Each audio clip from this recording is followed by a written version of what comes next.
Okay, perfect. I'm gonna share screen.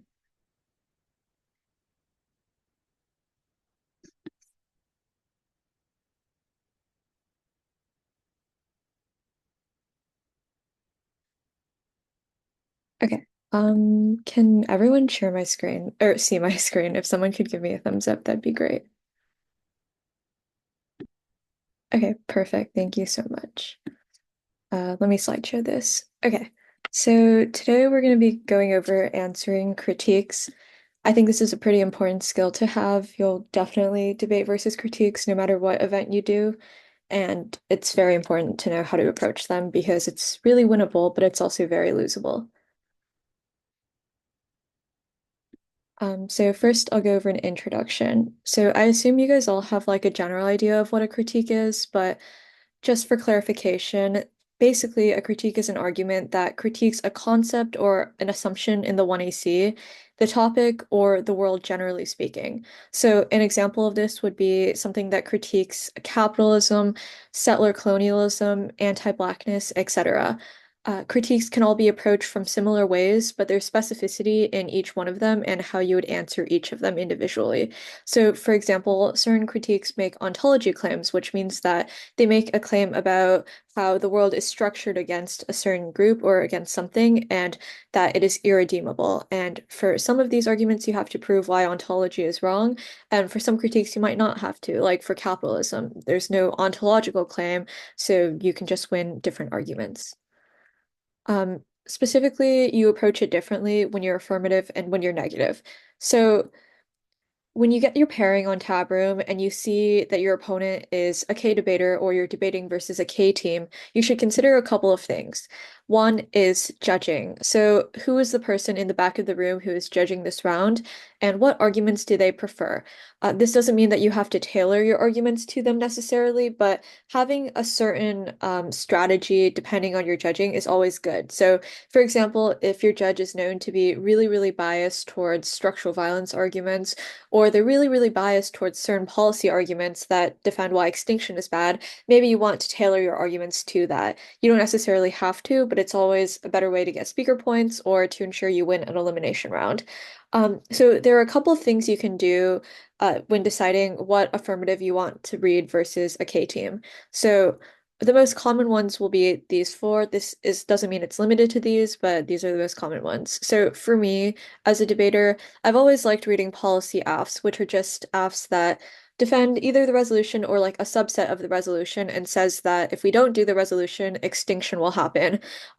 This ensures that versus a K that you read, you'll have an angle that extinction is bad and extinction outweighs. And what that means is just everyone dying is worse than the impact of the K, or it outweighs, or it turns the K. A second AF that you can consider reading is a soft left AF. So these will also defend the topic, but their impacts won't be about extinction. They might be about some structural violence claim. Like, for example, if you read an AF on this current wealth tax topic about solving for global warming, instead of having an impact that like global warming or warming causes extinction, you'd have an impact that like warming disproportionately affects minority communities, is bad, etc. So this type of AF is more strategic when you have a judge who maybe doesn't like you reading extinction impacts or is more persuaded by soft left AFs, which is good to leverage things like link turns, which means that when your opponent reads a critique and they say that something about the AF is bad, you can turn the link and say that no, this thing about the AF is good because it prevents XYZ impact from affecting XYZ group of people. And it makes the permutation more persuasive when you couple it with a link turn, because if you win that the AF is actually the opposite of the link or that it's good, then that means that there's no reason why the AF is mutually exclusive from the alternative. I'll explain that a little more in depth in a second. Third, you can read a k-AF or like a critical AF. This would ensure you have method debates, which is like, a debate about different forms of revolutionary strategies, or a debate that, the certain method of the AF, for example, if it's like a cap AF and you read an AF about communist planning, is compatible with the alternative, whatever that may be. It allows you to less so, I guess, in some ways talk about the topic and more so talk about what strategies are good for combating XYZ structures. And it also makes permutations more persuasive. When it's a KVK debate, a lot of the times it comes down to whether or not the permutation is more desirable than the alternative by itself. And that's what a lot of debates come down to. And lastly is a fill-aff. So, for example, an aff that defends Kant as a theory. I don't have much experience with this, but I know a lot of debaters choose to do this because you can leverage a certain theory of power and certain reasons for why your theory is good, and you have a good defense of certain concepts, like e.g. ideal theory, etc. But it also opens you up to a lot of links about these philosophical concepts. But if you understand how to defend this certain theory that you choose to defend or the certain philosophy, then you're probably in a pretty good spot here because you'll only have a couple of links to debate against. So next, I want to preface that like I'm probably not going to talk much about Phil or like k-affs in this lecture, like how to defend them, more so on the policy or soft-left perspective. But in the context of policy affs, you want to choose specific advantage areas and a lot of specific impacts versus k-teams. The reason for this is because certain impacts are typically more defensible versus a lot of critiques. Um, this doesn't mean you can't choose like some obscure impact, but typically choosing more like real life impacts are good because your 2AR can easily frame them as like turning the K, that these impacts being really important and etc. So really, really common ones you'll see debaters read versus K teams. What I usually read are impacts like global warming, inequality, etc. because it's pretty easy to explain why inequality would be bad for exacerbating the impacts of a critique, or why warming would be bad, which I can talk a little bit more about in a second if anyone's confused. But 2As are really, really persuasive when you can leverage scenarios as try or die, like extinction is inevitable in the status quo. There's only one solution, which is the aff, and these impacts are really, really, really bad for everyone, including minorities. This is the same with structural violence affs. A lot of people will choose inequality impacts without extinction impacts because inequality is probably not very good. And you can also choose apps specifically purposely designed to impact turn critiques. What this means is like a critique will usually have, something that they say is bad. You can choose to impact turn them and start the debate in the 1AC. Most commonly, you'll see an app that defends the concept of hegemony. I'll talk a little bit more about what this means in a second, but these apps are specifically designed versus K teams, and a lot of debaters will read them because hegemony as a concept is, kind of like it's really debatable versus a lot of Ks. I'll explain this in a second, but I've inserted a card here. This card is really common. You'll see a lot of debaters read this in policy 1ACs, but it's just an argument for why nuclear war is bad for urban communities because, for example, people dump nuclear waste on these communities. It causes radiation sickness. Healthcare is super, super expensive. People can't afford it, etc. So if you choose to defend an AF with an extinction impact, you can still read cards like this that explain why, even if it doesn't cause extinction, it would still be bad for XYZ reason and turn the critique. Next is preemptive arguments that are not about advantages specifically. So what this means is like method arguments. So if you open any document on the wiki, when you get to a really high level debate, you'll see that versus K teams, policy debaters will often read AFs that have like a really, really short advantage, like maybe 3 or 4 cards long. And then they'll have a huge method page, which is a bunch of preemptive arguments for why, for example, fiat is something that is valuable, or why debating about the topic is good, or why policy debates are good. So the 1AC can and often should allocate time to preempting expected 1NC arguments. So if you see your pairing on tab room and this debater basically only reads an argument about, I don't know, like settler colonialism, maybe starting in the 1AC, reading arguments for why ontology is wrong or why progress is possible could be a good idea, but you also want to be careful with this because you don't want to assume what the 1NC will read. So often versus K teams, what I like to do is just read arguments for a defense of fiat or a defense of extinction bad and a defense of everything the 1AC says.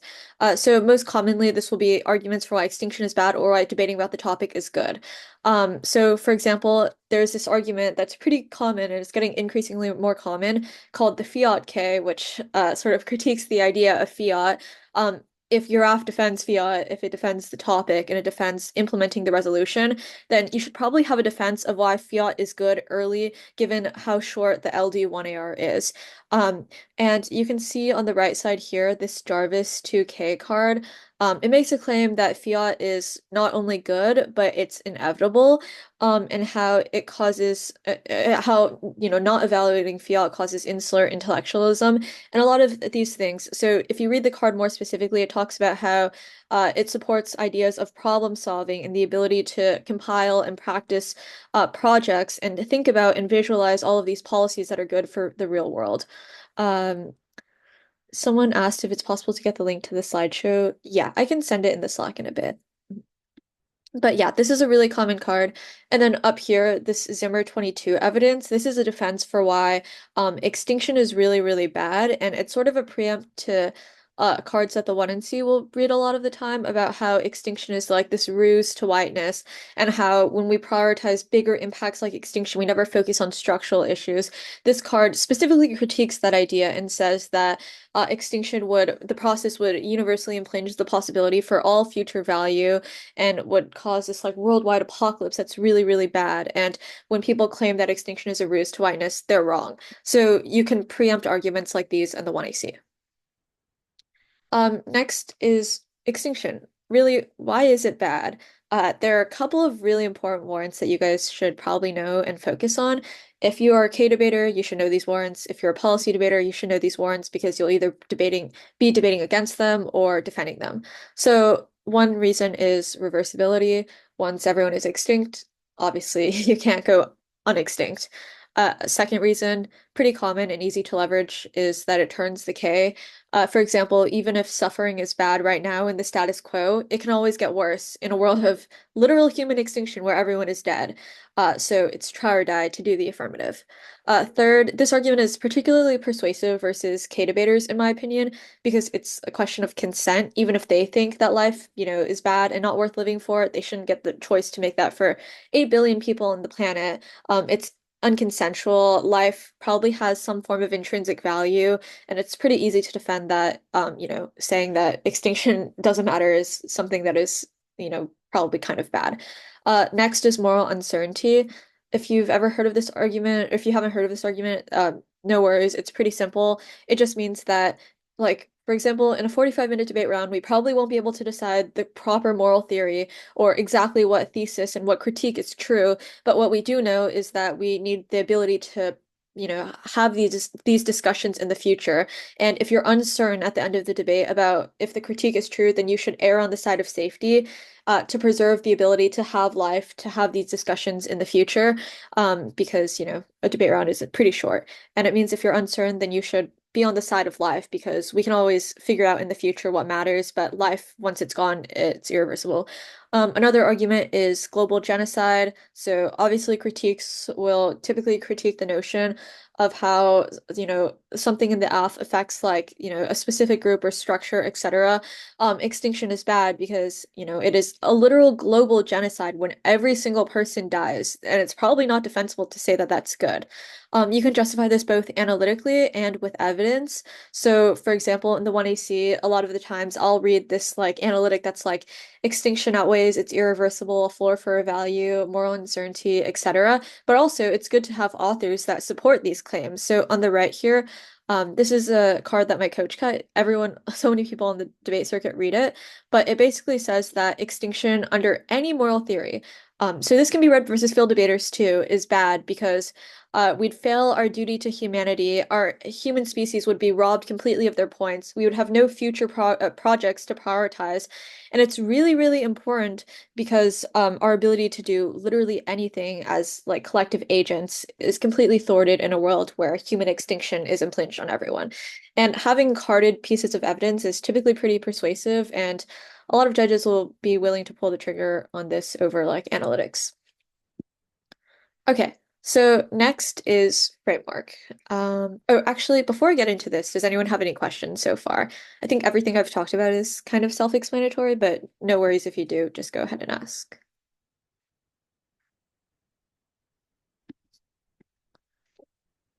Okay, if not, it's okay. I'll do like another one of these stops in a bit, so feel free to ask whenever. Okay, so framework. This argument may be a little bit more foreign, but this has to be in every 1AR to a critique no matter what. So basically a lot of critiques in the 1NC, they'll deny you the ability to have your aff because they'll say things like, if we win a risk of a link, then that's sufficient reason for you to lose, and you don't get to leverage something that's like, for example, racist or something that is bad. But there are a couple of reasons why it could be good to leverage the aff and why you should have it. So uh there are two arguments that you guys need to know that are really, really important, and you can pick and choose which one you like better. For me personally, I like this first one called plan focus, but I'll explain a little bit in a second. So plan focus basically says that the only relevant heuristic in the round is evaluating the plan's consequences and whether or not those are desirable or undesirable. What this means is that when the neg has links to their critique about representations or about rhetoric, that is completely irrelevant and should not be evaluated.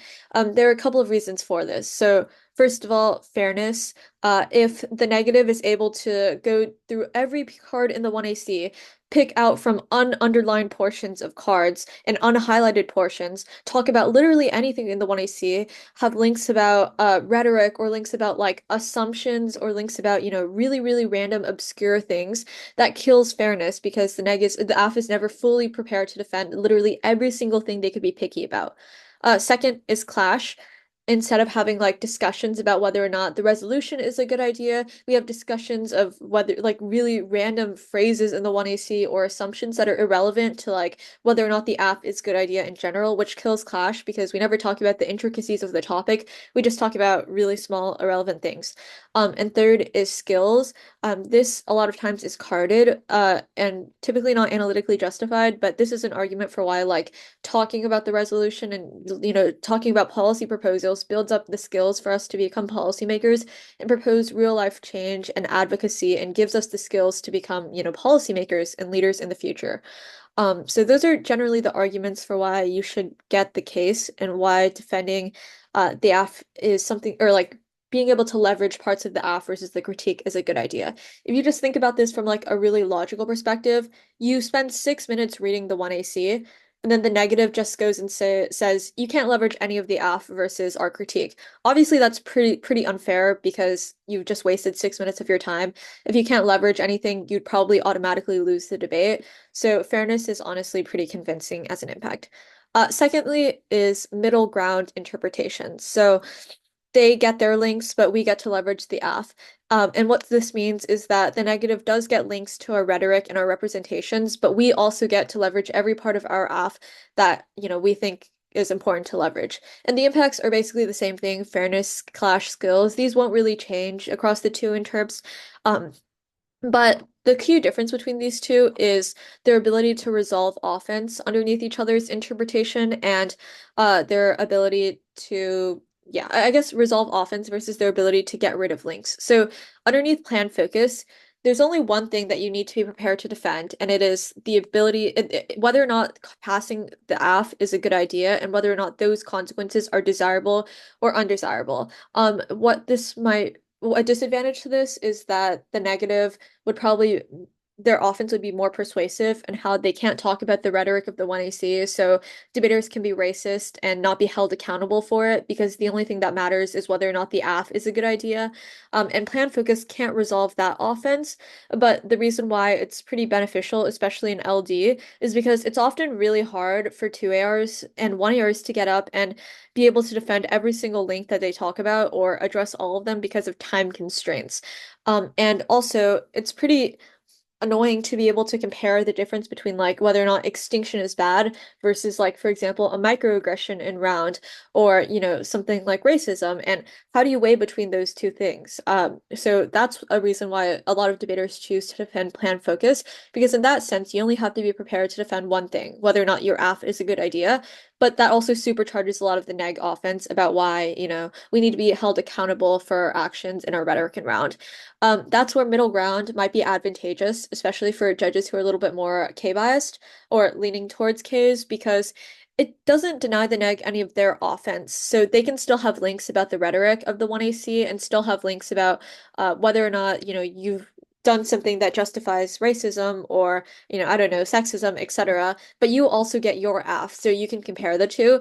But one thing, especially in LD, is it's kind of hard to compare the two, right? Like at the end of the debate, the neg is winning a link about why what the aff did was racist, but the aff says that extinction outweighs, racism, and that extinction is bad. How do you compare those two? Which is where it gets a little bit confusing, and that's why a lot of people opt for plan focus interps instead, because there's only one thing to compare, whether or not the aff is a good idea or not. But middle ground interps certainly resolve a lot of negative offense about accountability because you are being held accountable by comparing the links. So one thing to note is that the neg will justify framework. They will often have an interpretation that is just you link, you lose, which just means that if any risk of a negative link is sufficient to vote negative, and any risk of it means that you should lose as a debater. So starting the debate early is never a bad idea. You can have hards in the 1AC that justify why policymaking is good and why fiat is good, etc. That can all be leveraged in the framework debate. So a couple of other arguments that need to be in the 1AR. You should have answers to subject formation arguments if the negatives K makes a claim about subject formation. So what this means is that um, debating about the neg will say like debating about things changes debaters' minds and holds them accountable for their actions. So like if the neg points out that what the aff did was racist or something, then them losing will hold them accountable because of the fact that they'll be incentivized to change their practices and learn from their failures and mistakes. So a couple of ways you can answer these arguments are one is competitive incentives. So this is the most convincing argument in my opinion, but it basically just says that in competitive spaces, when debaters lose a debate, they're not ever incentivized to change their practices or to be like less racist in the future because debate is inherently a competitive activity. The only thing the AF will do instead is change their blocks to become more persuasive. And instead of caring about things and talking about it, they'll internalize things like judge screws and be upset that they lost a round, not because they learned from their mistakes, but they'll be upset because they want to win a round in the future. So in competitive spheres, it's not good to like have these accountability mechanisms because debaters will just double down on these things. And instead of learning how to get better, they'll learn how to defend these things better. So it's maybe a reason for why debate is not the space to do it because it's ultimately a competitive activity. Another argument a lot of people go for is alt causes. So debate doesn't really shape your subjectivity or change you that much as a person because your school, your family, your religion, the next 80 years of your life definitely impacts you more because debate is just a silly extracurricular activity. It's just a game. And even if we learn things from the game, it doesn't mean it changes us as people. And once people are graduated, they have 80 years more of their life. And I think these two arguments are fairly persuasive, especially the first one, because competitive incentives, in my opinion, or like what I like to leverage versus K debaters, probably overwhelms, a random link to the app. So some tricks that you should know when you're leveraging, your offense versus K debaters is the fairness paradox. I don't know if you guys have heard of this before, but it basically is an argument that the judge can only solve one thing with their ballot, and that thing is, fairness violations. And the fairness paradox basically says that if they don't care about fairness, then you should just vote affirmative automatically. And obviously, regardless of what their answer is, it'll assume some validity of fairness because they'll be like, obviously, you shouldn't vote affirmative that every single round. That means the affirmative will win 100% of the time, and the negative has no chance of winning. And that concedes the fact that fairness matters. It's an impact that matters because everyone assumes that their argument should be evaluated fairly no matter what. So you can always make this argument in your 1AR, just be like, fairness paradox, if they don't care about fairness, hack AF. And their answer will probably concede something to do with fairness, and your 2AR can leverage that versus them. Secondly is clash. It creates the best and most portable skills. So even if you think that their interpretation is good, the ability to create and refine the skills we have for policymaking and for seeing what alternative or what revolutionary testing is the best method is only created by clash. And that is only created if we can leverage our plan that we've done so much research about and we've done so much research into the resolution. And third is ballot proximity. I mentioned this a bit above, but like your ballot can resolve a bunch of other things. One debate round is not going to change someone's subjectivity, but what your ballot can resolve is the ability to rectify fairness violations, which means that if they deny you the AF, that's unfair, and your ballot can change that by voting AF. Okay. a couple of really last final other things for the aff. The one AR should answer links to the critique. So what I like to do is when I look at a critique and I look at their links, I'll take a step back and determine whether or not the links are true. And what this means is that like if they read a link about something that obviously your aff doesn't defend and it's like completely irrelevant and completely like absurd to think that your aff defends it, you can no link these arguments or read a link turn to them, and that makes a permutation really persuasive because the purpose of links is to prove mutual exclusivity with the plan. And if there is no link, then it makes a perm really persuasive because there's no reason the aff can't be done with the negatives alternative. And if I take a step back and I determine that these links are true, I will try to impact turn the links. What this means is that the link that they have to the app that they say is bad, you in return say it's good. So, for example, on a lot of November, December topics in LD, it'll be about something to do with like foreign policy, or not foreign policy, sorry, something to do with a domestic policy that would likely solve climate change. Last topic, it was about like fossil fuels, I believe, and it's always something like this. If they have a link, for example, about why renewables are bad, an impact turn to the link is just a defense of why renewables are good. So maybe renewables are inevitable and they're the only way to solve climate change that would otherwise disproportionately affect marginalized communities. That's what an impact turn to the link is, versus no link. Let's say your app doesn't defend renewables at all, then, there's no link because if renewables are bad, who cares? The app doesn't defend them. So you would leverage the app you've chosen and the specific internal links slash impacts in them to the critique. So let's say they read a settler colonialism critique and your off is about warming, settler colonialism and all these impacts are certainly worse underneath a world where warming disproportionately affects communities, kills off crops, etc. 1ARs can also impact turn things. So I'll talk about this a bit in a second when I'm on the negative side, but a lot of concepts critiques will critique is the idea of capitalism, humanism, or hegemony. You can impact turn these, which means that they say capitalism is bad, and in reality, capitalism is good for XYZ reason. And remember to answer their thesis slash theory of power. So if they make an ontological claim, for example, about anti-blackness, you probably want a card in the 1AR, at least one, that says ontology is wrong for XYZ reason. Um, you should disprove these claims. So, for example, an F is an example of progress, ontology is wrong, etc. The strategy obviously depends on the critique, but you want to have a lot of general things no matter what, versus critiques and the 1AR. Okay, that's it for the affirmative. What questions do you guys have before I move to the negative? Okay.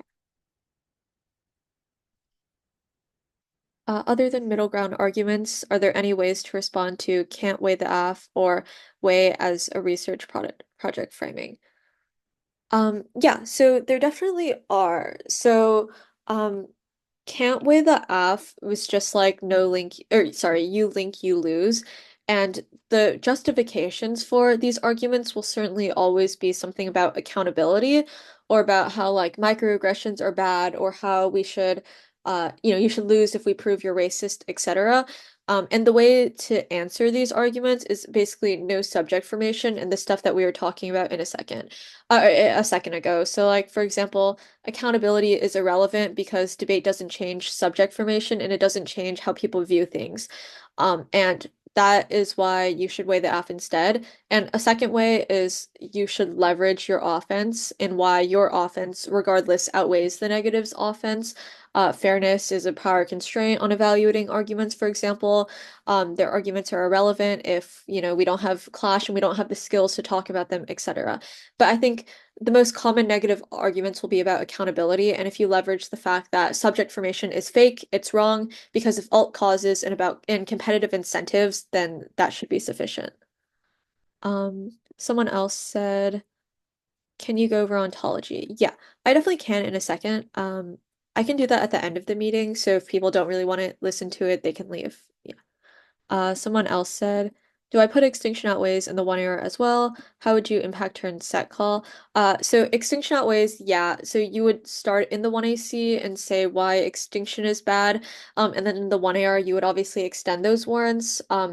You don't have to read the same cards over and over again, but you should just when you get to the K, what I like to do is just like repeat the warrants in the 1AC, extend them quickly, and extend the cards quickly. So let's say the 1AC justifies why extinction outweighs for like 2 minutes. The one error just needs to say the warrants. Like extinction outweighs, it's irreversible, more uncertainty, etc. XYZ card says XYZ thing, and say that turns the K because of XYZ thing. You can't really impact turn set call because it's not very defensible to say that settler colonialism is good, but you can impact turn like you can, yeah, you probably can't impact turn set call, but one argument that the set call K often makes is that like settler colonialism makes warming inevitable, for example, climate change, because the white Western man or like the logic of settler colonialism justifies further extraction of resources and taking of those resources. What you can do is read a card that says like capitalism solves for warming, for example, and that because that disproves the fact that settler colonialism would cause warming, and it also defends an aspect of the AF that capitalism is good. So I know it's a little bit confusing, but you can't impact turn set call itself, but you can impact turn impacts under it. Someone else said, are preemptive arguments similar to the underview? Um, I guess like in LD terms, most people would refer an underview to like a like theory arguments, if that makes sense. So like we get one error theory because of XYZ reason. But they're kind of like the same thing. And underview is just like you preempting one NC arguments. So yeah, you can put them underneath the underview or the method debate, whatever you want to call it. There's not really a difference. Um, Sorry, it's a little bit rambly, but does anyone have any other questions, or is there anything else I can clarify? Could I still extend extinction even if I didn't mention it in the 1AC? Um, I think this is like very debatable, but in my personal opinion, no. You want to start the debate early. Like, if the 1AC just reads a scenario about why not doing the AF causes extinction, but doesn't defend why extinction is bad, a lot of judges will be really hesitant to allow you to explain why extinction is bad in the 1AR because it's pretty late breaking, and the negative only gets one speech after it. So you should just have a defense of it in the 1AC. Like, even if it's just like two sentences. Extinction outweighs, it's irreversible, a floor for your value, and moral uncertainty means the worst risk we're right outweighs the risk we're wrong.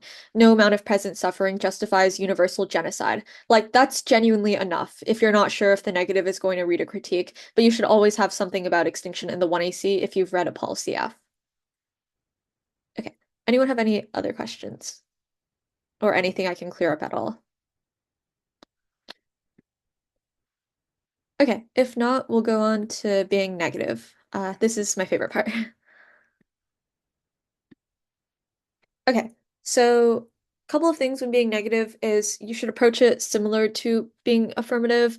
But first, you see the pairing on tab room. You see that you're negating versus a K debater. You should look at who the judge is or who the panel is, no matter what, and consider what 2NR strategy you want to have going into the round. So let's say you're debating a K debater and you have a judge who historically doesn't really like voting on topicality or doesn't like voting on arguments in that realm. Maybe you should think about going for the cap K or going for arguments that are a little bit more easy to defend in front of certain panels or certain judges. But obviously you don't have to do that. It's just something that is, pretty useful in my opinion. So regardless of that, before you choose your 1NC strategy, you should understand what the AF says. Is the AF critiquing the topic? Is it using the topic, etc.? What this means is a lot of k-affs will critique the idea of the topic in general. So on the living wage topic, most recently, a lot of k-affs critique the idea of a living wage. For example, they would say that it's transactional, it just relies on the modern economy, and that's bad for XYZ reason.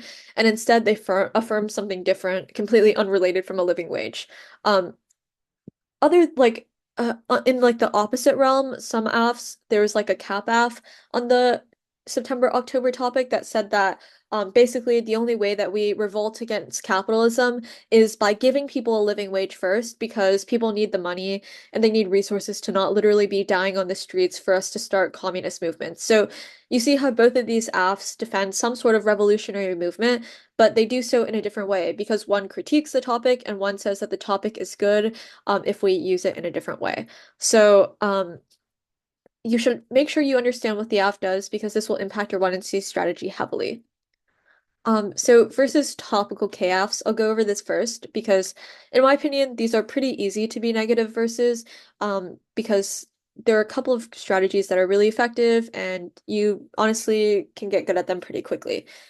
So consider a couple of strategies when you're negative, versus topical k-affs. And what topical k-affs just means are affs that defend the resolution, but maybe defend them in a way, in like a way that says, maybe they're soft left affs or defend them in a way that says that maybe they'll result in a revolutionary movement in the future, etc. But these AFs think the topic is good.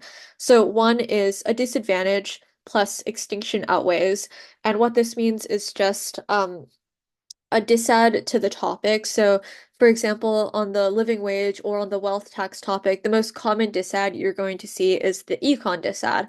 It says that if we implement a living wage or we implement a wealth tax, this would cause the economy to crash. And the reason that's bad is because it would cause extinction from like nuclear war or some external reason why crashing the economy is bad. This is good because you can leverage reasons for why it turns the AF. Every reason for why a disad would turn the AF in the context of a policy debate would also turn the AF in the context of being negative versus a topical k-AF because it's just a reason for why the disad outweighs and why it makes every AF impact worse. One disadvantage to reading a disadvantage, ironic, I know, is that you have to win the framing debate. So what this means is that a lot of topical k-AFs, they'll critique the idea of extinction. They'll be like, extinction is a ruse to whiteness. It's bad for XYZ. And being negative when you read a disadvantage, you have to win why. Um, so what that means is that you have to do a lot of the framing debate. You not only have to win a disad, but you also have to win why extinction is bad. It takes extra time, but honestly, I think this is a pretty ideal 2-hour. Secondly is a process counterplan. I'm sure most of you guys know what a process counterplan is, but if you don't, it's just a counterplan that does the AF in a different process. So for example, if you establish that the AF is done through Congress and you read a counterplan that does the exact same thing as the AF, but it does it through courts, then that counterplan is a process counterplan because it would result in the affirmative, but do it through a different process. And why this is advantageous is that it solves for the entirety of the AF because it results in the AF. So if they think the resolution is a good idea, so do we, and we can do the exact same AF, but there's a net benefit to why doing it through courts, for example, is better. I don't know exactly what process counterplans are being read on this topic and the next topic, but there are always process counterplans on every single topic. And this could be advantageous because it bypasses a lot of the framing debate. You don't necessarily have to win that extinction outweighs because a risk that there's a reason why the counterplan is preferable to the AF would be more advantageous and is a reason to vote negative. But one thing that makes it a little bit tricky is that though typically a lot of chaos will have a defense of why process counterplans are bad, or you might have to still win some of the framing debate because you still have to prove why the net benefit matters if it's extinction. Next is certain turns. So this can bypass a lot of the framing debate and is honestly pretty advantageous. So what I did a lot during the September-October topic was that, so that topic was about how we should provide a living wage to workers. And there's like this case turn about how giving a living wage means that people's benefits are cut. There's going to be less employment and how people will be stripped of so many things like healthcare, vacation benefits, etc. And you see how this case turn, it doesn't rely on the fact that extinction matters. It just relies on the fact that whatever the AF says about the resolution and they say it's good, that thing is actually bad because they'll make it worse for XYZ reason. And this is generally more contextual because it's about the topic really specifically and about why something in the topic would become worse.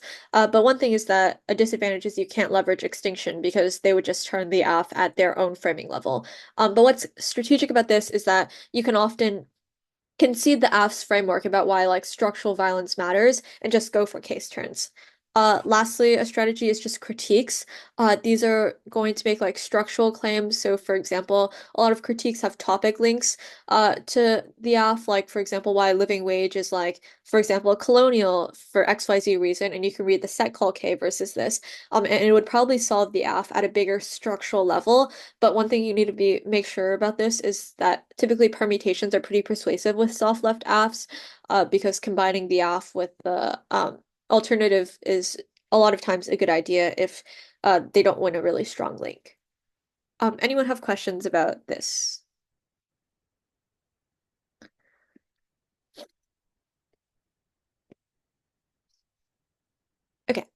If not, totally cool. We'll go back to this later. Okay. Versus non-topical k-affs. I have a lot of experience with this. I haven't competed much this season, but almost every night round I've had is versus a k-aff. So, um, yeah, you need to be prepared for this. So consider a couple of very common strategies. I've listed this in order, I guess, from most common, but first is topicality slash framework slash T-USFG. You'll hear all three of these terms being thrown around. They mean the same thing. It's just an argument for why the aff has to defend the topic. Next is the capitalism critique. Next is the academy case slash ballot pick. Um, I'll explain these more in depth in a second. Next is impact turns slash specific disadvantages. And lastly, or that's basically the last one. So these will be like capitalism good, hegemony good, humanism good, etc. I talked a little bit about this in a second, or a second ago, but yeah, these are the most common ones, which I'll go into depth now. Okay, so TUSFG. This is probably the most important argument that I'd recommend you guys get good at. If you were to choose one argument, this is the one. It's pretty simple. The neg doesn't have to rejoin affs that don't defend the resolution. What rejoin means is they just don't have to negate them, basically. So in debate, there's something that you should understand. The aff has the burden or the neg has the burden of rejoinder, which means that the neg just needs to disprove the aff is undesirable for some reason, maybe a disad or process counterplan, etc. But this argument is just that the neg doesn't have to do that if the aff doesn't defend the resolution. Or another interp is just the aff may only defend that insert resolution. So it's probably pretty intuitive why defending the resolution is something that's good and why the aff should be held to defend the resolution. Because, obviously if the neg goes into every debate and the aff can read whatever the hell they want, like this is probably unpredictable, probably, makes being neg pretty hard because you don't know what they're gonna talk about. They could talk about anything. They could talk about dogs for all we know. So I guess TUSFG is pretty defensible in my opinion, and it's a really important argument to get good at. So a couple of things you have to do to establish this is you have to read definitions that define every word, or at least most of the words in the resolution. So, for example, the United States is in most or all resolutions, and you have to define it as, the federal government or I don't know, something that is not private entities, and you want definitions that are purposefully in the context of defining words. So there's a really common card for the United States. It's called ICUDA. It just says that the United States means, the government, and it means policies within the government. It's not a private entity. You also want to define policy actions in terms of the resolution. So, for example, most resolutions have the word should or ought. Maybe ought means or should means to pass a policy for some reason. And then you want to define the word like living wage or wealth tax or whatever the topic is. And you want a definition that specifically means, says that that term means to pass a policy action that guarantees, for a living wage over the bare minimum of $15 an hour, or for a wealth tax, a progressive tax that does XYZ thing, because you need to establish what it means to be topical and what it means to defend the resolution. Otherwise, the K team can just get up in the one ear and redefine certain words and be like, a living wage just means the ability for people to not die or something. Or the United States means private entities. It means the people. It means anything you want. So, they can win arguments about why they meet your interpretation if you don't define these words. So the reason why topicality is good, I talked about this a bit a second ago, are three main impacts. If you notice, these are the same impacts as framework versus the K, because topicality is kind of negative framework, if that makes sense. And the impacts are just fairness, clash, and skills. So not defending the topic. It's probably unfair because they can talk about whatever they want and get so much prep time for it, but we don't know what they're going to defend until right before the round, and they're more prepared than we are, and we can never equitably engage. External impacts are like clash. Obviously, if we don't really have any prep or don't know what they're talking about, then it's hard for us to even clash over things, and it'll be a pretty one-sided debate. And skills are like defending the topic gives us the ability to build up these policy skills and build up the ability to become policymakers and to learn valuable skills from passing and from talking about passing policy actions. You can leverage things called TVAs or switch side debate. What a TVA is a topical version of the affirmative. It's just a way to do the affirmative that still defends the resolution. So versus like an aff about like on the living wage topic, for example, about mutual aid, you know, TVA could literally be about how we should provide a living wage to people through mutualistic methods because a living wage is good for XYZ reason. But it still defends the topic and it resolves a majority of the affirmative offense. So a lot of other things that are good is like, for example, a lot of topics, most topics people will read enough about disability. You can read a card that says like a living wage, for example, is good for disabled people for XYZ reason. And that could be a TVA to the AF because it proves that talking about the topic is good. Even if it doesn't resolve 100% of the affirmative offense, it is certainly a way that they can still get most of their offense from reading a version of it that is considered topical and defends the topic versus one that doesn't. And switch side debate is basically just means that they can read the most radical parts of their affirmative when they're negative.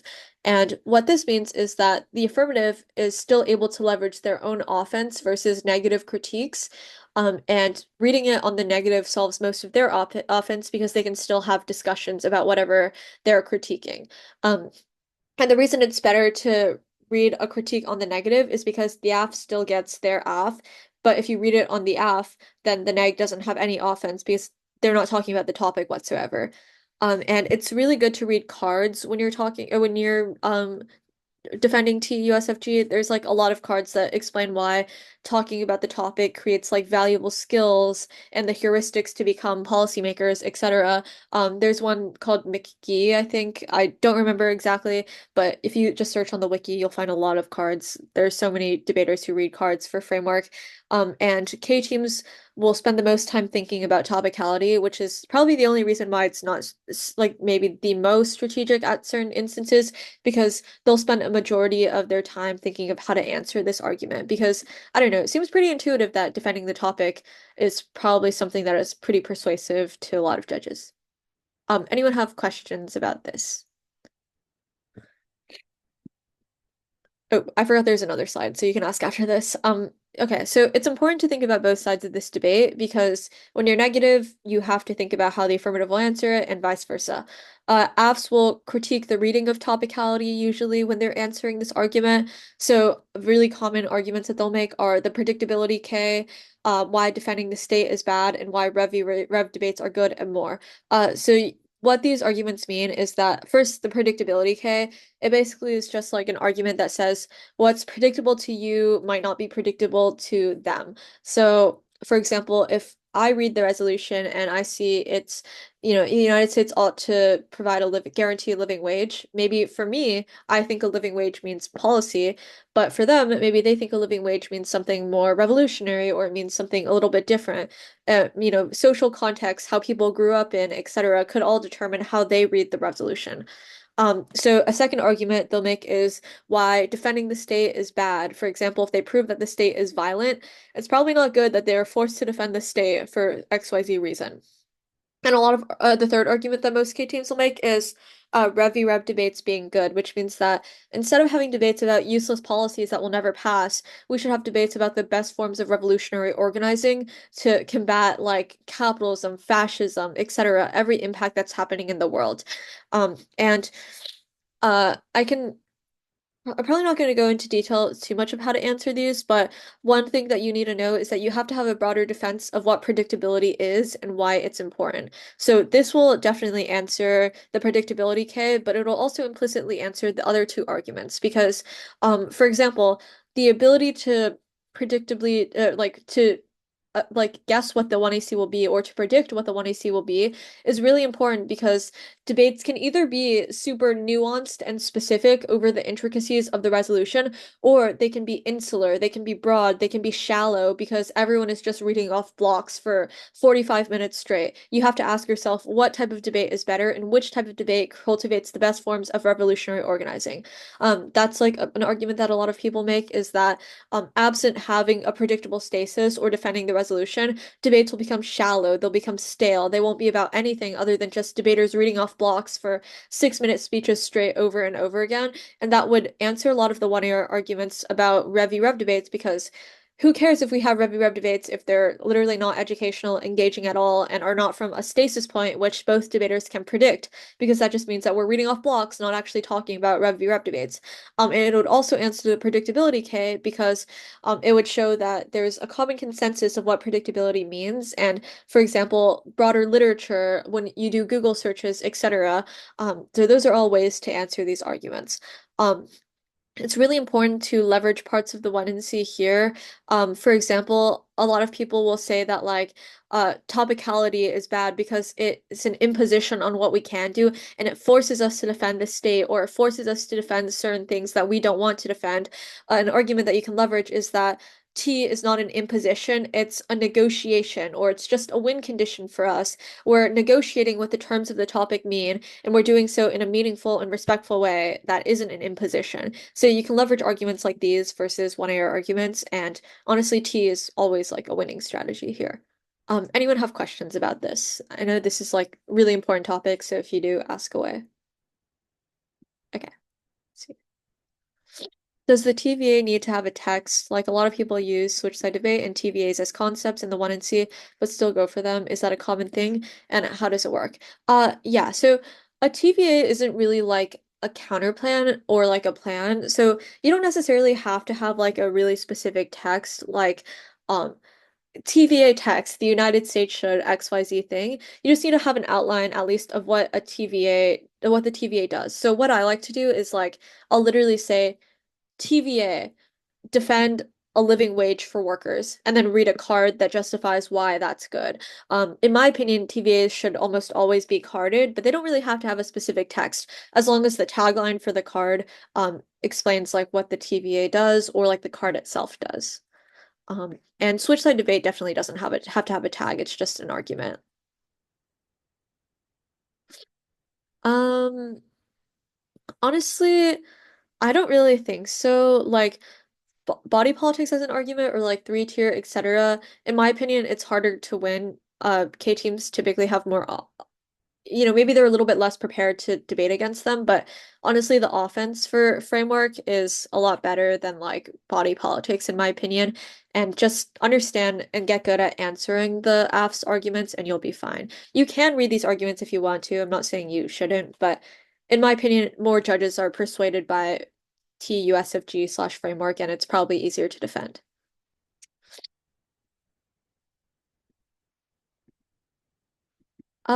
Fairness and education are both like or like clash/skills. These are both fine impacts. I personally like fairness better because I think it's more external and a lot of the clash stuff overlaps. So I think it really depends on your judge and it depends on the one AR a lot.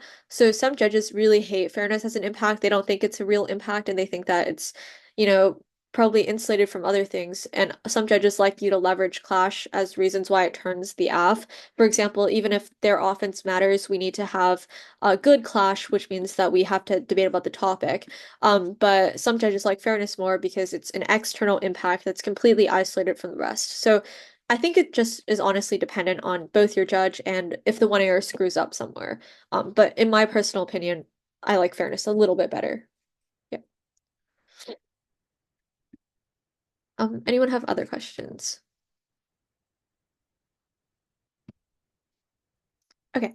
If not, we can go back to this at the end if anyone does.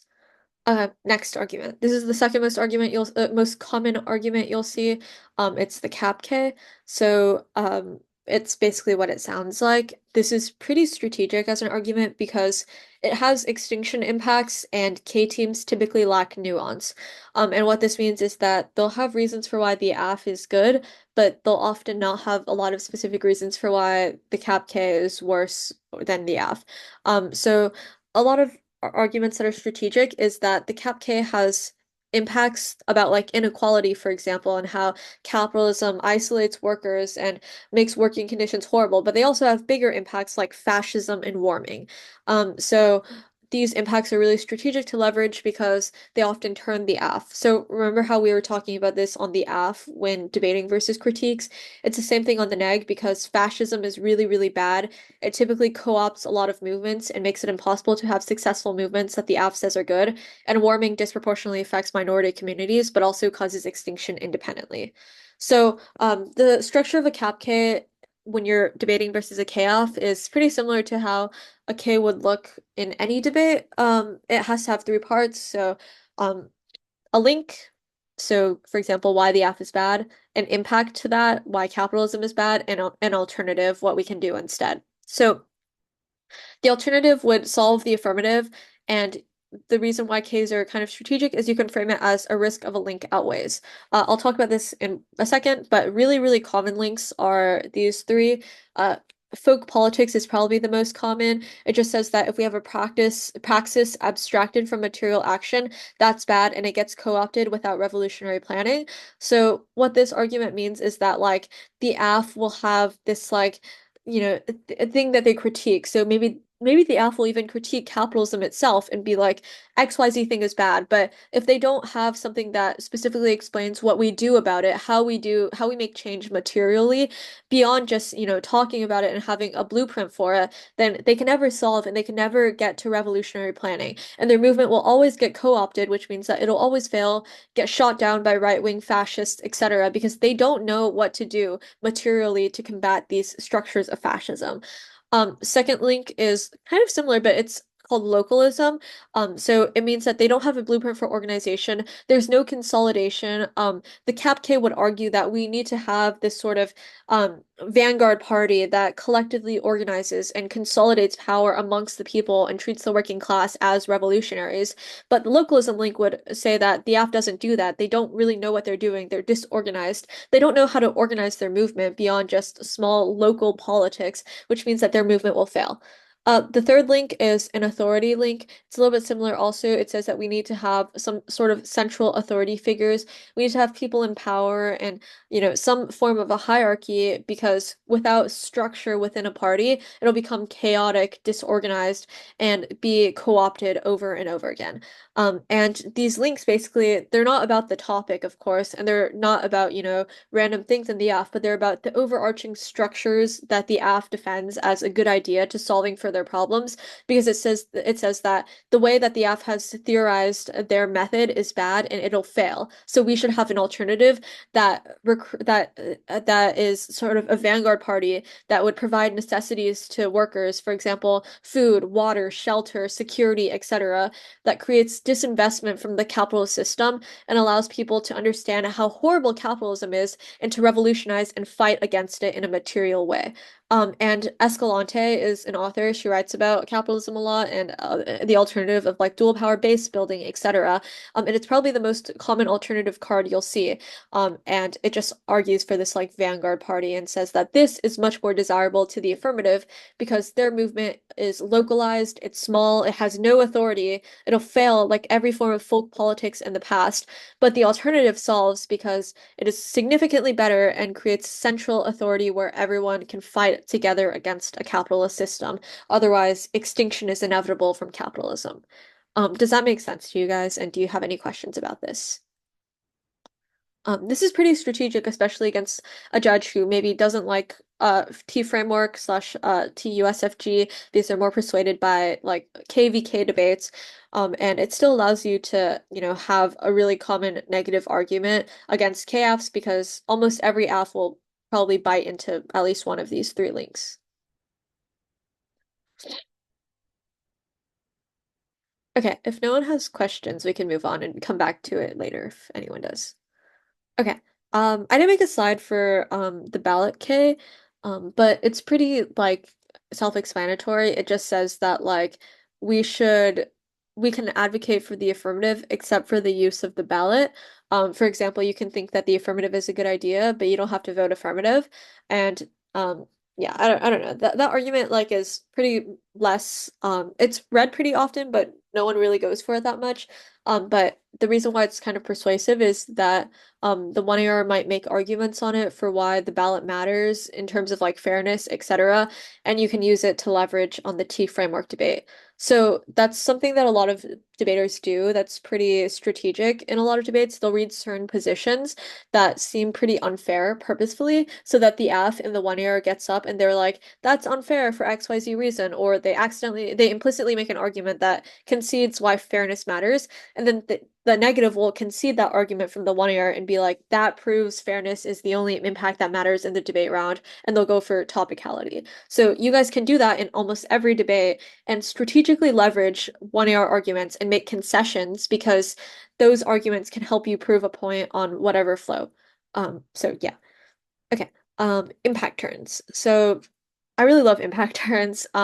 It's a bit less common than some of the other arguments, but when done right, this can be super, super strategic. It's literally as simple as it sounds. Everything the ALF said was bad, you think is good. So the most common ones you'll see are capitalism good and hegemony good. Um, Obviously, you shouldn't read this with the cap K, just to preface, like your 1 and C shouldn't have the cap K and capitalism and hegemony good, vice versa, because the cap K says capitalism is bad and capitalism good says the opposite. But there's a lot of literature on both sides of this debate, so there's a lot of reasons why capitalism and hegemony could be good and why they could be bad. Um, and this is really judge dependent. So again, if you have a really K-leaning judge, you probably shouldn't read hegemony and capitalism good because they might be a little bit reluctant to vote on these arguments versus if you have, a policy judge or someone who's more okay with voting on literally anything, I would highly recommend reading these arguments if strategic. So capitalism good. In my opinion, it's quite defensible. It just says the economic theory of capitalism is better than other systems. So obviously here in the US, we live in a capitalist system. There are benefits to it, but there are reasons why it's bad, but there are also benefits to it. So a free market system, for example, could incentivize innovation to solve for climate change or warming. A free market system could prevent wars from happening. It could solve for inequality. It's anti-racist, etc. There's a lot of literature on the wiki. You can find a bunch of cards that says this, or you can do your own research for why capitalism is good. And you can have a bunch of impact modules for why cap is good. So what I like to do versus a lot of AFs, especially cap AFs, they'll defend why capitalism is bad and why communism is good, is, I'll have a bunch of 1 and C modules for why capitalism is good. So I'll have one that's why capitalism solves warming and why warming causes extinction. I'll have one that's like capitalism solves war and war, would obviously go existential for XYZ reasons. Or capitalism is anti-racist. It's less racist than communism, and it solves for inequality. And having these arguments is strategic because it not only sort of I guess hijacks their impacts at the level of impact, like at the level of internal links, because you have an impact that they said is bad, but you say is good. But you can also have separate modules that allow you to leverage extinction outweighs. So remember how I was saying capitalism solves warming, and if you have a card that says warming would cause extinction, if you win that, then you win a huge impact of warming and extinction, and you can leverage that versus a k-aff and why that matters. Because even though they don't talk about the topic, this is basically like an external dissad to the AF. And it's why, as an economic theory, capitalism is good, even though they've said it's bad. It's the same thing as hedge good. So hegemony is a little bit more of like, I guess like a slightly harder concept to understand if you guys are unfamiliar with it. But the most basic way I want to frame this for this lecture is just that everything they said was bad is worse in a world where it's done by China or Russia, etc., like revisionist powers, North Korea, etc. So, for example, a really common argument is that like hegemony is good because once the US is out of its hegemonic status, revisionist powers like China, for example, will take power and they'll do, like bad things. Like, for example, they'll surveil on communities, they'll commit cultural genocide, etc. And you need to have a lot of studies to back this up and a lot of authors that say these claims and, have studies that prove why these powers would take control and why it would be worse. To be clear, hegemony is basically just like a concept that says like the US should lead, like have like status in like the LIO. It should be like the top, like make it really simple, it should like lead the world basically and have like the status as World leader. Yeah. So all of these other arguments are is that like the US in a status of world power is peaceful. There's like a lot of studies that support this. There are a bunch of authors you can read about, Brands, Beckley, Mann, etc., that support this theory of hegemony and why it's good. Another argument is transition wars, why as soon as the US leaves from this like hegemonic status, other countries will fight to take ri and have rivalries over who should be the status next, and that would cause transition wars, which is like a really quick war where these countries fight for status that would cause extinction. And there are a bunch of other arguments, etc. So this is similar to cap good because it's just like you can have external disads to the aff and external things that cause extinction. When they say hegemony is bad, we actually think it's good because if we turn away from hegemony, other countries filling in is worse, and those countries would cause extinction for XYZ reason. Um, yeah. Um, that's it about impact turns. Does anyone have any questions about that?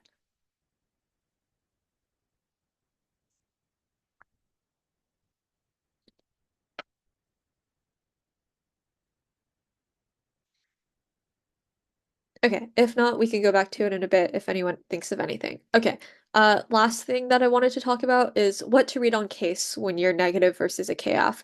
So, first of all is presumption. You'll see this pretty commonly, but it's just like vote negative on presumption. What presumption means is that they don't have any offense, and you can just vote negative on, because the app has the burden to prove that the resolution or to prove that some policy is a good idea. If they do not prove that, then you can just automatically vote negative. A lot of reasons for this is that one round cannot solve their offense versus a KF. It takes so many rounds. There's no reason why this round is key. A lot of scholars have already affirmed the 1AC and said it's a good idea, but nothing actually spills up from a singular round, so you can just vote negative on presumption. You'll see this in most 1C versus k-affs, because there's no reason why we have to do the aff in this specific round. Another reason is you should probably have X theory is wrong on case. So like if the aff is about anti-blackness and makes an ontological claim about pessimism and about how, the world is structured against black individuals, you should probably have some cards that disprove this. So there are a bunch of authors that say ontology is wrong for XYZ reason, have a lot of examples of progress, etc. Or if they read an aff about settler colonialism, you should do the same thing. Examples of progress and about how indigenous resistance has happened and how the state has done things to help indigenous communities, etc. Or how, the state is compatible with indigenous people, etc. You should have arguments for why their theory is reductionist or it's wrong for some reason, and how, maybe the state is good and it's effective in combating what they think is a problem. You can also have a bunch of case turns. So remember how I was talking about versus like topical k-affs, you can have reasons for why like their impact would be worse in the world of the app. You could have case turns too. For example, the method that they've said is good in the 1AC, like whether it be mutual aid, communist organizing, etc., why that would actually be bad for their movement for XYZ reason. So there's definitely a lot of cards that exist for almost every form of literature. Like for communism on both sides, there's cards that say it would solve inequality, but there's also cards that says that like a communist system would be much worse for inequality and it would cause millions of people to die and suffer and starve to death, etc. So just do your research, steal cards off the wiki, have case turns, etc.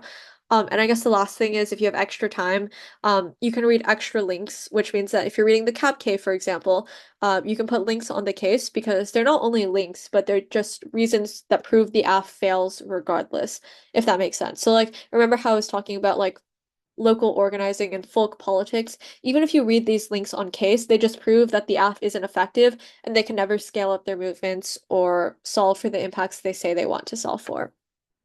Okay. Um, that's it. Does anyone have any questions about anything in the lecture or about anything at all? I'm happy to answer.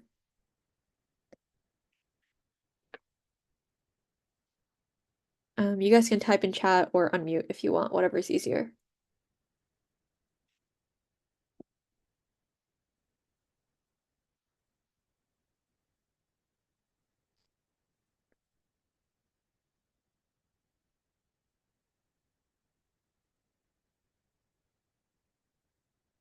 What is a good 2AR versus a K?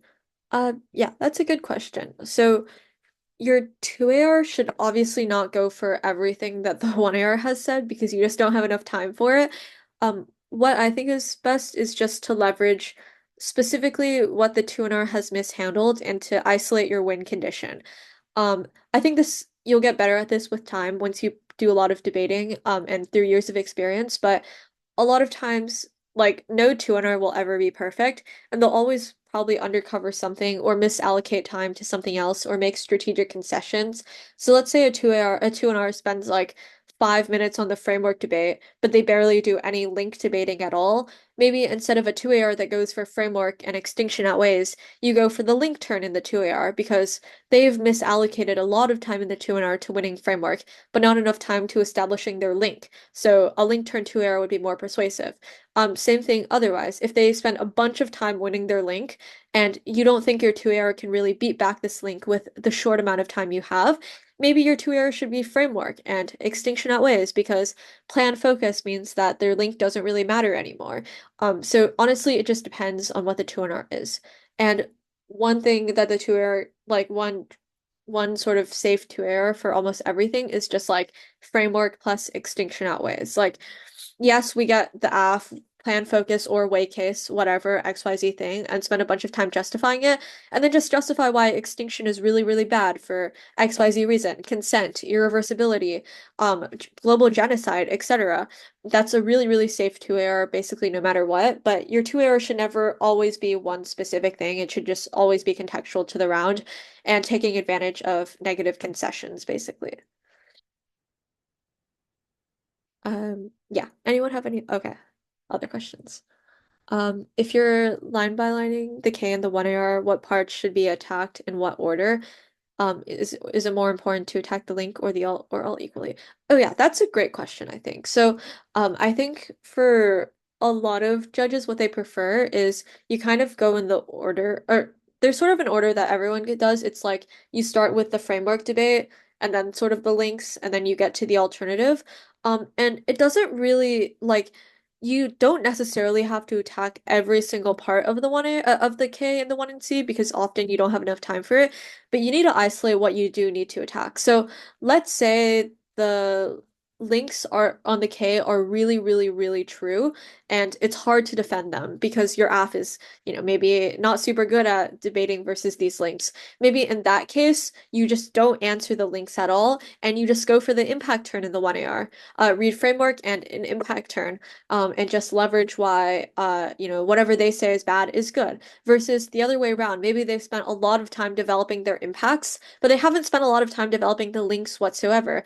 Then you figure out what their link is, prove why it's wrong, and win a link turn in the 1AR. It is true that your 1AR should have diversity in arguments and try to answer as much as you can, if that makes sense, because it always makes the 2NR harder, but you should strategically allocate to what you think is easier for you to win, if that makes sense. And what I like to do is always start on framework. So I'll be like, we get the plan focus for XYZ reason. And then if the 1 and C has reasons why we don't, then I'll just line by line those. And then I'll go to the link debate. And then I'll go to the like sort of impact debate or whatever. And then I'll go to the alternative. That's typically the order you'll see a lot of people do it. Okay, someone said, isn't the neg reading the K against the real world enactment of capitalism? Because the responses make claims that capitalism is good under ideal conditions, but realistically the neg has cards about why capitalism has XYZ impacts that are bad now. Yeah, that's a good argument you can make versus versus someone reading cap good, but honestly, the neg will also read arguments for why, capitalism in its worst conditions. So, like, people will say, like, capitalism makes warming inevitable and it causes extinction. Obviously, extinction hasn't happened in the status quo. So, both sides and both teams will isolate arguments for why, underneath the best instances or the worst instances, what the impacts are, no matter what. But this is definitely an argument you can make. Like, K teams who read the cap K will be like, their arguments are idealistic. They don't assume how capitalism is progressing now. Their innovation that they talk about is too slow for XYZ reason, or they can never solve in time. So you can definitely make those arguments, but it's kind of double-sided because their teams will assume the worst, their cards will assume the worst, and your cards will assume the best. Okay, someone said, When you go for 2 to 3 arguments in the two error, how do you fill up all your time? What are your personal tips on filling up time while also making it meaningful when only going for a few arguments? Yeah. Um, Honestly, I think it's never really a question, at least for me, about filling up my time. It's about like not having enough time. 3 minutes is honestly really, really short. And if you want to really develop your arguments, you do need to over explain. So, um, instead of just like, as intuitive as it may seem, extinction outweighs because it's irreversible and causes massive genocide around the world. Maybe that takes me 5 seconds to explain, but obviously the negative will also answer this argument. So I have to answer their responses and also contextualize it. And I should over explain things, right? One thing that I like to do in two errors and that a lot of judges find super, super persuasive is to make even if statements. So you don't always assume that you're winning every argument you go for because, judges may decide one way over another. So you should be like, even if they win XYZ thing, I still win because of XYZ reason. And that not only fills up a lot of time, but makes it really, really persuasive. So, for example, even if we don't win extinction outweighs, um, climate change is still bad because it disproportionately affects every community, causes mass suffering, it makes life irredeemable. Crops dying, ocean acidification, etc., affects communities at every single level and would certainly cause massive suffering, even if not extinction. So you see how that's like an external argument from just extinction outweighs, and it makes it so that even if you're not winning extinction, you're still winning something else. And I think those even if statements definitely fill up a lot of time. And obviously the negative will spend a lot of time answering these because they have a 6 minute 2 and R. So you should always try your best in the 2 AR to line by line their arguments, and that'll fill up a lot of time because you obviously can't just go drop negative arguments. Um, Anyone have any other questions? I'm happy to answer. Sorry, I know this lecture has gone pretty long. It's been an hour, so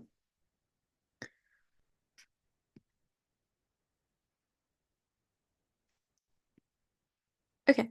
If not, and you guys think of any questions, feel free to message me. You can email me or DM me in the Slack, or whatever. Anything is fine. Let me stop sharing. Oh, someone asked one last question, I think. How can you join the Slack? If you're part of PepTalk, you should have gotten an email a couple of months ago when we first sent out pairings, for joining the Slack. But if not, you sorry, we have like this policy where you have to be officially enrolled in PepTalk to be able to be in the Slack, but we have winter sessions rolling around in the next month or so, and you can join then if you sign up for PepTalk. One last question someone had is, do I say even if statements towards the end or during the explanation?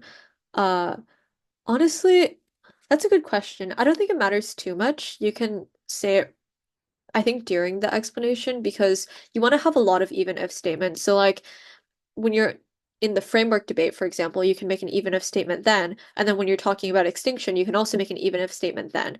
Um, Again, these are not like necessary, but they make it really persuasive for a lot of judges in a lot of contexts. Anyone have any other final questions?